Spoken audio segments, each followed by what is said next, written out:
Hello, guys. Welcome back to another diary entry of mine. Today is the 27th of January, 2025. No, 2026. This video is going to be about current fears, past fears, current anxieties, stressful thoughts, those sort of things. I am making this video right now because today was the first day in like over a week where I actually felt a bit of anxiety again. I kind of felt it like in my legs. My legs feel kind of prickly then and kind of shaky, and I broke out in more sweats today. So those are signs of anxiety, but mainly it's always thoughts. Yeah, well, it's always actually related to thoughts if they're conscious or subconscious. And today I noticed a lot of thoughts in my conscious mind that were bothering me and that I just felt like I wanted to speak aloud so that I can find a bit of clarity, because that usually really helps me. As you may know, if you watched any of my previous vlogs, I am currently moved out of my parents' house and I'm living here with my dog for just 2 weeks, but it has been absolutely amazing. I came back from a walk about half an hour ago, 40 minutes or something ago, and during the walk I teared up because I noticed that I haven't felt as good as I do and did in this house for quite a while. Not that I've been doing bad, like really bad, but I just haven't felt this good in a long time.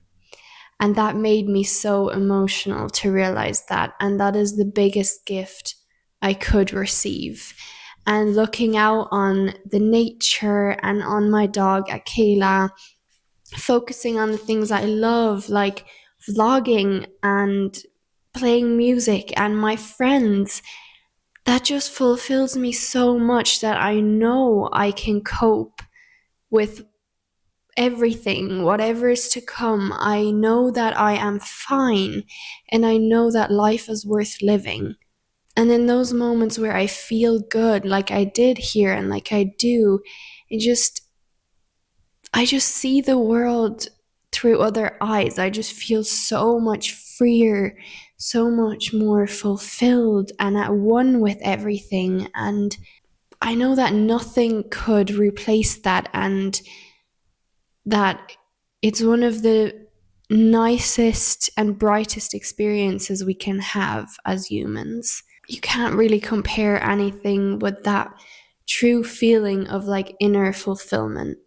Yeah, but then there have been other things that I've been kind of more processing in my dreams at the moment. Yeah, certain fears and certain anxieties. Like, for example, if you have watched my vlogs, then in one of my vlogs, I speak about the current issue with my father. And I've mentioned this in a couple videos of mine before, like my diary videos, like living with a phobic person, for example, and I can link them down in the description box as well. He basically, in very short, doesn't want me to start a babysitting job because of his mental illness, because he's scared of vomiting and thinks that kids are the biggest threat, in that sense.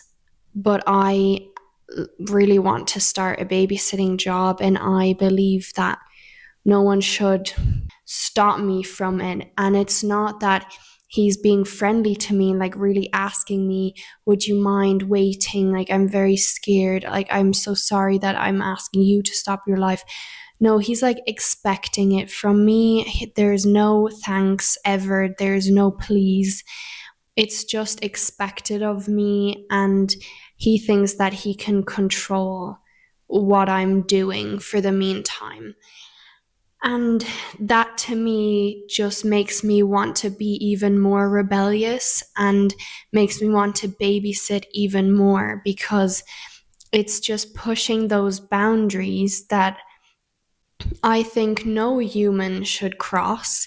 Those boundaries that every human should have. Like, no one should control your life, and you should be able and allowed to do what you want to do.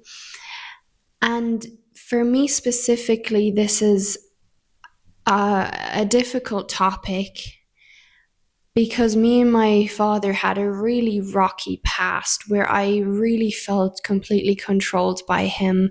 And no matter what I did, it was not good enough for him. And he treated me so badly that I even had to separate myself from him for over a year and didn't speak to him anymore, even though we still lived in the same house.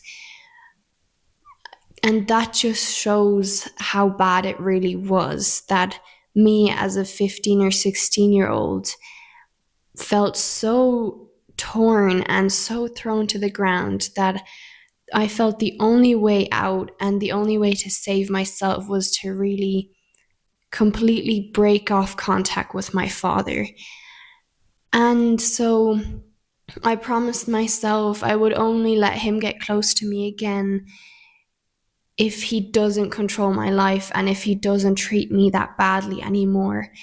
And throughout that year that we weren't speaking and the 2 following years where we only slowly got closer bit by bit, we both changed enormously. Like, I healed so much, I worked on myself so much, and he also changed in a lot of ways. But that doesn't mean he doesn't still have bad sides that sometimes come up very strongly.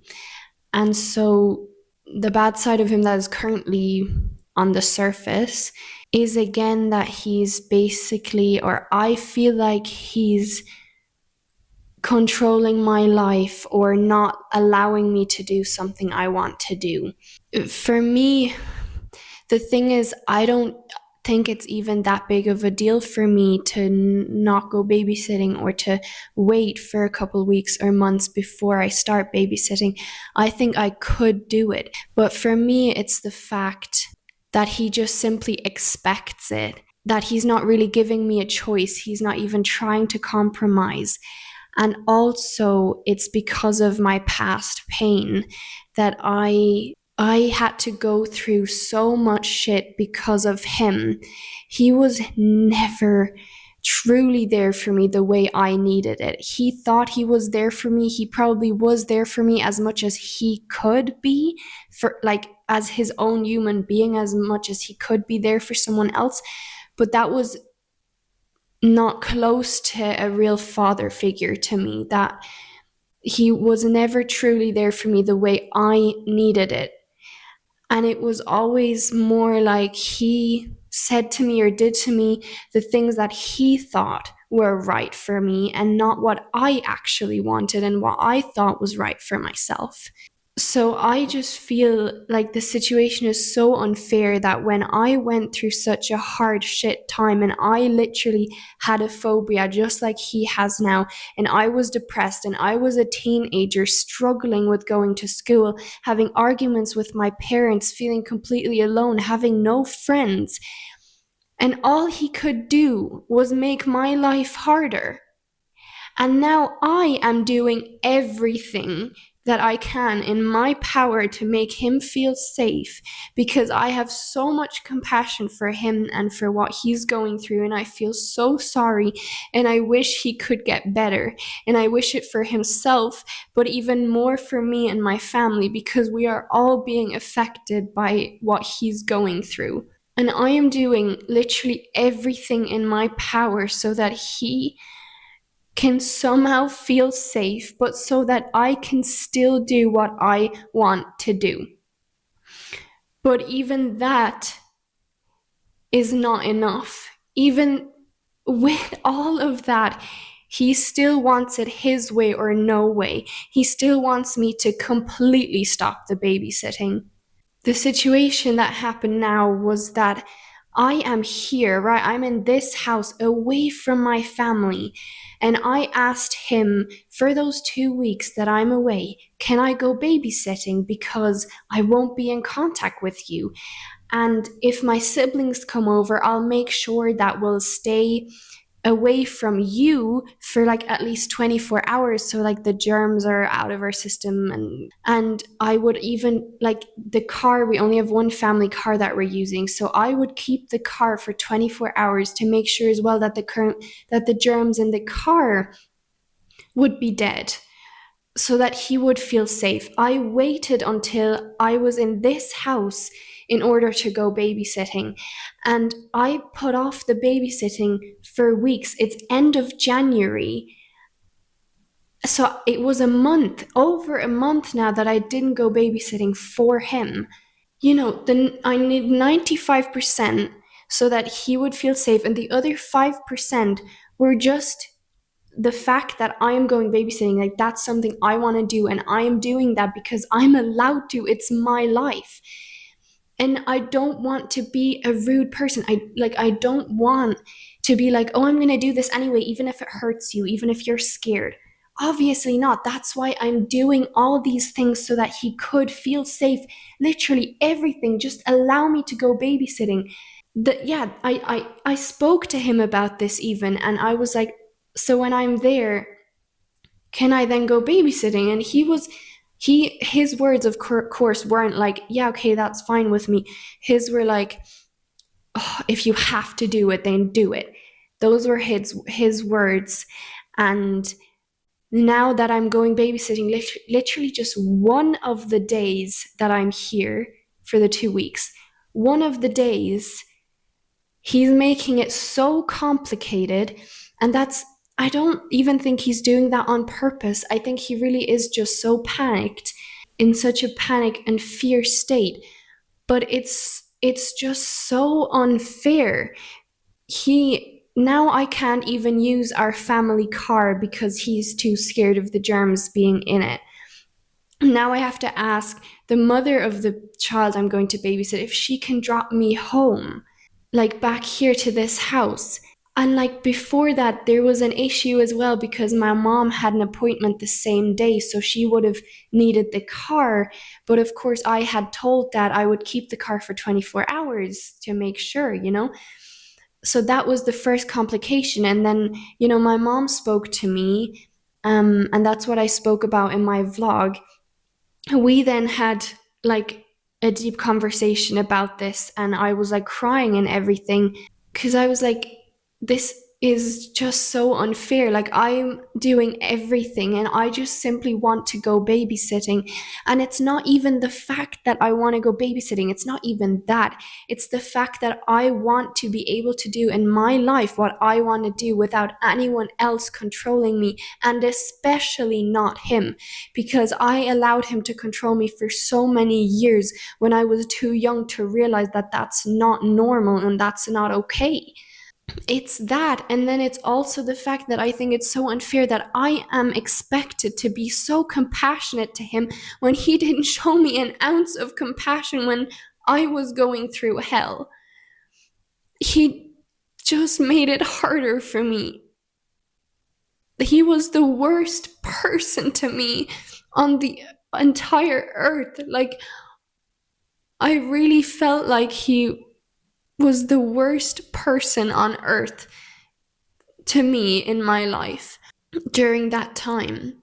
So I just said that to mom as well. Like, I'm always expected to be the nice one, to be the compassionate one. Even when in the past I broke apart from him and I didn't speak to him for a year or more, I was still pressured to speak to him again, to forgive him, to be kind to him again, to get close to him again.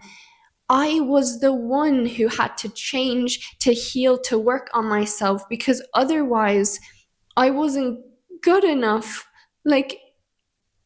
And those are the things my mom said to me, and I don't think she had bad intentions, because my mom really tries her best. She really does. I can't say anything different. Like, she tries her best, but it doesn't always mean that it's right, and it doesn't always mean it's the same as what I believe to be the best.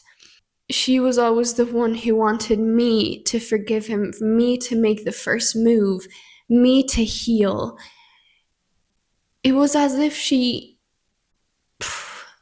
didn't want to really admit that he was the problem, even though everyone knew that. But somehow I was still the one who had to heal. I was still the one who had to change. And so now it's also so hard for me to see like how compassionate my mom is to him and how she does everything for him. Everything. And he still treats her like shit. And then, of course, it's just, oh, but it's his phobia. Oh, but it's his fear. No, there are so many people out there with emetophobia, and I'm sure they don't treat their partner and kids like an asshole. Like, I know he had a really horrible childhood. I know all of that. That's still not an excuse. It might be a reason, but it's not an excuse to treat people like shit. And my mom keeps putting up with it. She keeps putting fucking up with fucking it. And it's so fucking annoying. And it's so unfair as well. Like, she keeps just saying it's his phobia. He doesn't mean it. He's gonna get better. When is she gonna be tired of those excuses? Because I have been tired for so long already. I know deep down he's not a bad person. I know he has good sides. But that doesn't excuse all the times that he's an asshole. I don't excuse that. I see it for what it is. And my siblings are finally old enough as well and have finally realized as well that it's not an excuse. For so many years, I felt so alone in it. And I was then questioning myself. I was like, am I going crazy? Like, am I really not seeing the truth? Is this really normal to treat people this way?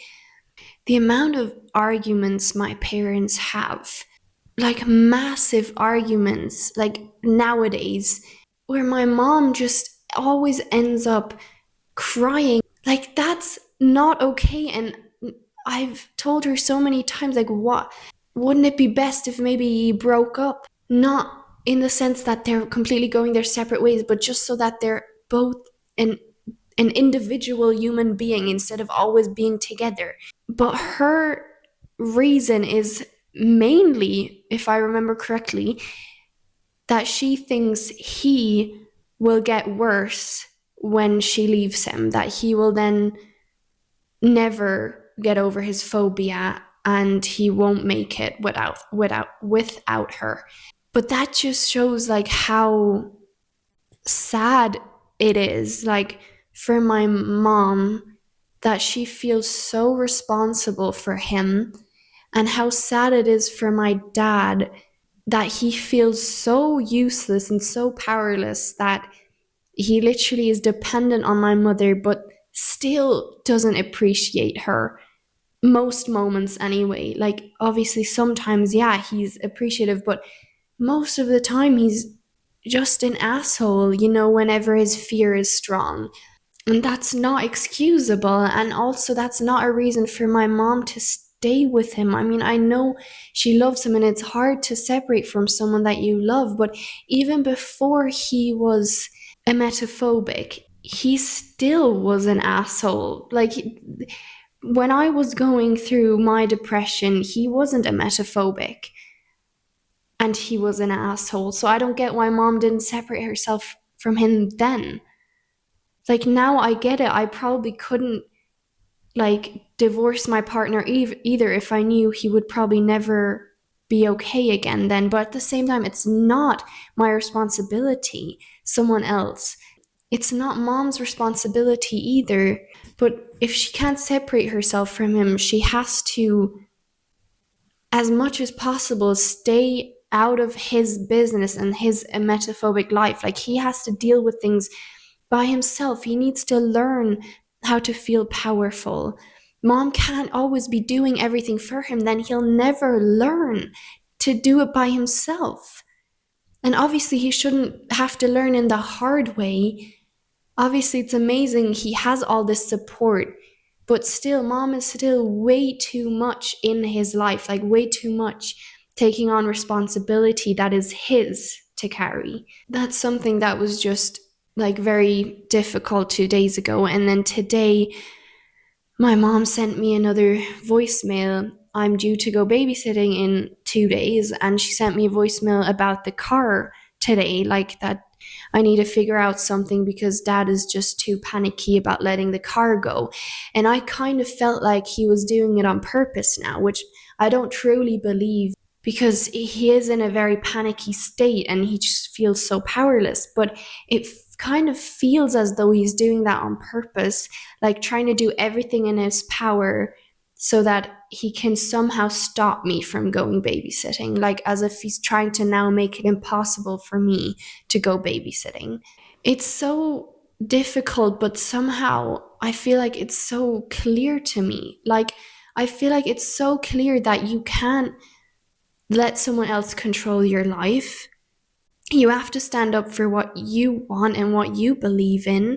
The difficult part for me is that I don't want to be a mean person. I don't want to make his phobia worse. Like, I really don't, because if anyone would have made my phobia worse, which he did, then like I would have, fallen apart, which I did.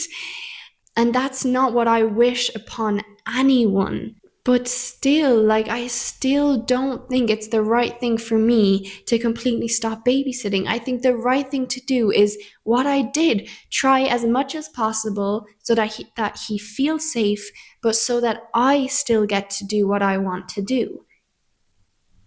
But somehow it's still not good enough for him. And does that then make me the bad person? Like, should I really fully stop it? Is that right? Like, is it my fault then that his phobia is getting worse? No, like, it's up to him how he deals with it. And I've done everything so he feels safe. Like, he can't expect me to fully stop something I want to do.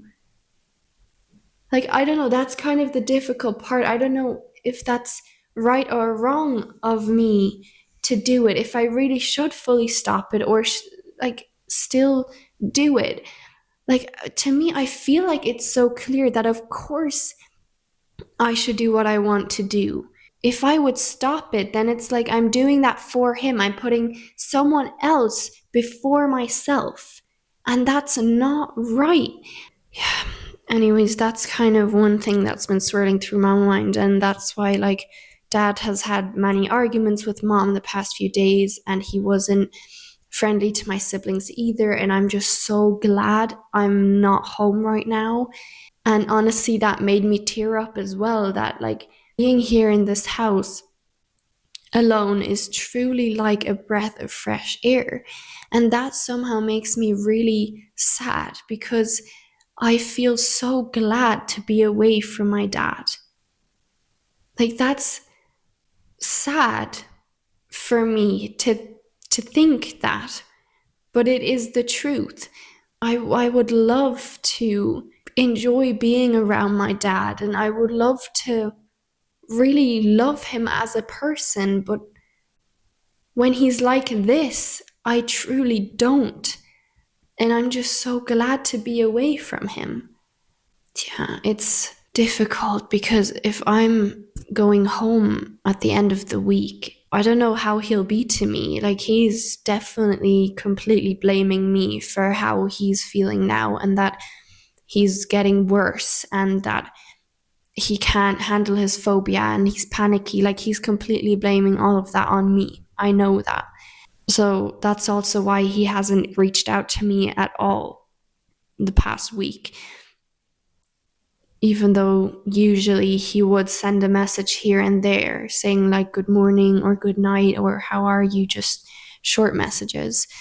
So yeah, that's just something that's difficult because I don't know what the right answer really is, or if there is one. Everyone just kind of has to do what they believe is right and what's best, what they think is best. Yeah, and the other thing that's on my mind, which isn't, as serious, but also kind of that provokes a bit of anxiety, is that my mom is going to Spain for 3 months in March, and that means I am taking over her job. I'll either be doing 2 or 3 days a week from 9:30 to 6. And that's my old job. Like, I worked there for almost 3 years, or yeah, 3 years I worked there, and it was lovely. It was lovely to work there. I don't have bad memories from that place, but I do have bad memories from the way I treated myself, especially actually only at the end of that job, which is why I felt like I needed to leave, because all I was focusing on were the mistakes I was making, the things I didn't know, what I wasn't, in my opinion, good enough at. I was constantly pressurizing myself to be better. I constantly got embarrassed when I didn't know something or I got something wrong. I completely beat myself up to the point where I really sunk so deep in certain moments where I really felt like I was worth nothing. And so it makes sense why I'm scared to go back. And it's not at all because of the people there. They're so amazing. Those are the people that, took me in as a traumatized, broken, shattered, small little human being that felt so powerless. And I walked out there a confident, healed, smiling, and knowing who I am kind of person, or at least knowing who I would like to become. But there were still some very hard moments at the end of that job, which again weren't actually related to the job. It was just my mental health, I guess. How I was treating myself was just really, really bad. And so I'm just scared of that. I'm just in between during the day, I just remember those moments, and then like I picture myself nowadays there again in that job, for example, getting something wrong or not knowing a customer's name, for example, or messing up at the till, or not knowing what a certain product is for, or if we have a certain product. I like picture that, and then I picture myself failing, and then the worst part, beating myself up for it and feeling like I want to hide in a cave where no one can see me. And so those images are what scares me. But if I then think of like how nice everyone was there actually, and how much I grew in that place, and when I think of like the money I get to earn there for the 3 months, and I get to save that, and the fact as well that it's only 3 months is already like, I know I can do that. Like, it's doable. So that's whenever I do have those panicky thoughts, I remind myself then, like, it's 3 months. Like, I can do that even if it gets bad. Yeah, I try to also like just look at like, this is a really good learning opportunity for me to really learn to allow myself to fail, to like have a laugh with myself when I fail. It's a chance for me to learn to treat myself with compassion, to notice my perfectionism, my black and white thinking styles, and to know that they are the reason I'm seeing reality the way I do. It doesn't mean that it truly is reality. It doesn't mean I truly am a failure or not good at anything. It's just the way I'm seeing it, but that doesn't mean it's a fact. And it's a chance for me to now just enjoy the work and not take it so seriously. Like, to sometimes just have a sit down and not worry about the next thing I have to do, or not pressurize myself to don't take a break for too long, like there's more work to do, or else like you don't deserve the amount of money you get per hour. Like, that's what I said to myself, and this is a chance for me to undo that, or at least like maybe just a new slate, to go in there with just a blank slate. And also, I need to remember that back then I didn't have the Thrive program yet, which is a program I studied for over a year now, for good mental health. Like over a year, I did something every day for this program. And my mental health got so much better and I got so much more confident, felt so much more capable. But sometimes, yeah, when I have memories of the past, it feels like I'm being put back into the past, but it's not like that. It really is not. You are a different person.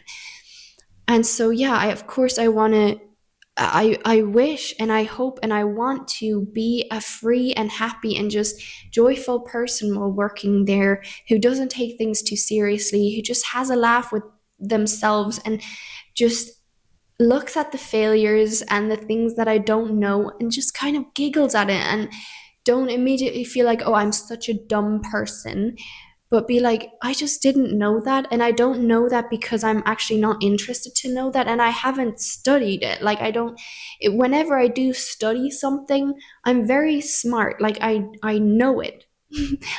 And when I'm interested in something, I get it. But those things in a shop that we sell, those products, it doesn't really interest me that much. And it's also not that important for my life to know that.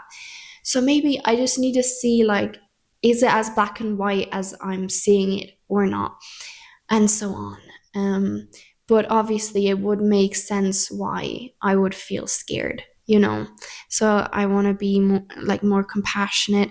But yeah, sometimes the fear is just stronger and I then panic a bit. Yeah, because like commitment is a big fear of mine. And that's like the reason again why I'm scared to go in there, because I guess it developed because of my school life where I felt like I had to do something that I felt like I couldn't do.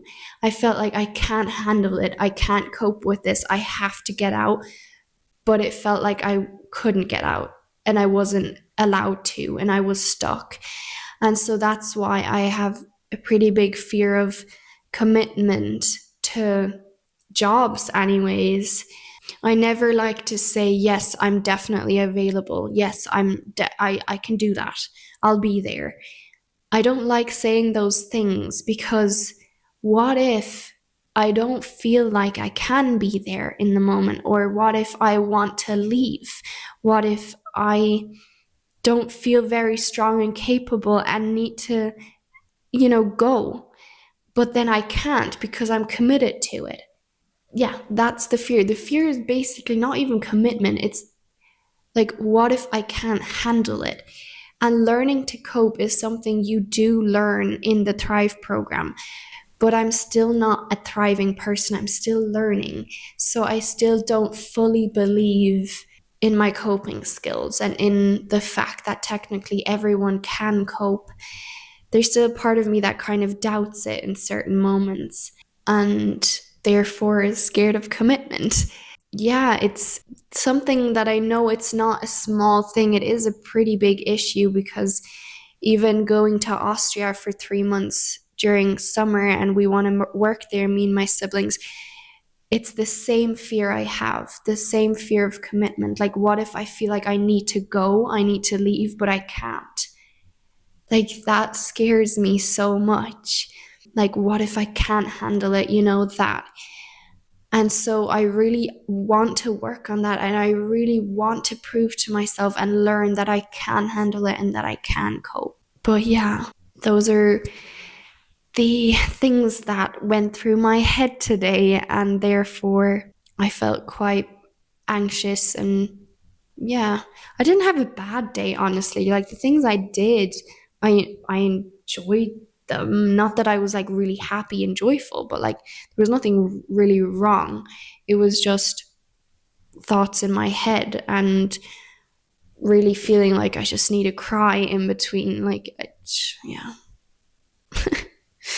These things, as you can see, don't fully have a solution yet. I know there is a solution for every problem out there, but these things are going to be like an open ending right now in this video. It was really helpful though to speak about it. Like it always helps me to speak. But yeah, it's just all about, keep going and figuring it out on the way, step by step, and not taking life so seriously and noticing your thinking styles, noticing the way you're treating yourself. And that's what makes your reality. That is how you will view the world and view yourself. The way you treat yourself and the way you think about yourself. So it is changeable and it is actually in your hands. The first step is realizing it, noticing it.